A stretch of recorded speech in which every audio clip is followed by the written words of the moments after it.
একজন মহিলা হয়েও শূন্য থেকে একটি রাজনৈতিক দলকে গড়ে তোলা, বছরের পর বছর সংগ্রাম, ত্যাগ আর লড়াইয়ের মধ্য দিয়ে তাকে শক্ত ভিত্তির উপর দাঁড় করানো, এটি কোনো সাধারণ ঘটনা নয়। দীর্ঘ 34 বছরের একচ্ছত্র শাসনের অবসান ঘটিয়ে যেভাবে মমতা বন্দ্যোপাধ্যায় তার দলকে প্রতিষ্ঠিত করেছিলেন, তা নিঃসন্দেহে ভারতের রাজনীতির ইতিহাসে এক বিরল দৃষ্টান্ত। এমন সংগ্রামী নেতৃত্বটি খুব কম দেখা যায়।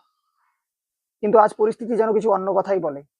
মনে হচ্ছে যিনি এত কষ্ট করে তিল তিল করে নিজের দলকে গড়ে তুলেছিলেন, তিনি নিজেই যেন সেই দলকে এক নিমেষেই রাজনীতির ইতিহাস থেকে মুছে ফেলতে চাইছেন। কেন বলছি এমন কথা? নিজের অবস্থান ধরে রাখতে গিয়ে যে ধরনের একগুঁয়েমি ও কঠোর মনোভাবের প্রকাশ দেখাচ্ছেন তিনি, তাতে গণতান্ত্রিক কাঠামোর মধ্যে এক ধরনের অস্থিরতা এবং সংকটের আশঙ্কা তৈরি হচ্ছে।